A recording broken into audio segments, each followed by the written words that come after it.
এই সব যুদ্ধে যদি আপনি জয়ী হতে চান তাহলে তিনটি বিষয় আপনাকে মাথায় রাখতে হবে।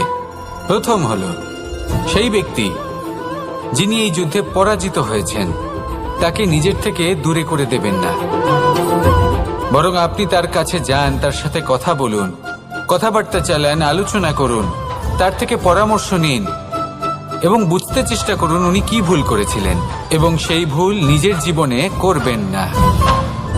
দ্বিতীয়, সেই ব্যক্তি যিনি এই যুদ্ধে জয়লাভ করেছেন তার অভিজ্ঞতা থেকে শিখুন। তিনি কি কি পদক্ষেপ নিয়েছেন, কিভাবে তিনি প্রারব্ধের গতিপথ বদলে দিয়েছেন, কোথায় বুদ্ধি প্রয়োগ করেছেন আর কোথায় বল প্রয়োগ করেছেন, এই সব কিছু তার থেকে শিখুন। এবং তৃতীয়, আপনার নিজের বিবেক, তার কোনটা উচিত বোধ হচ্ছে কোনটা অনুচিত বোধ হচ্ছে সেটা বুঝে নিন।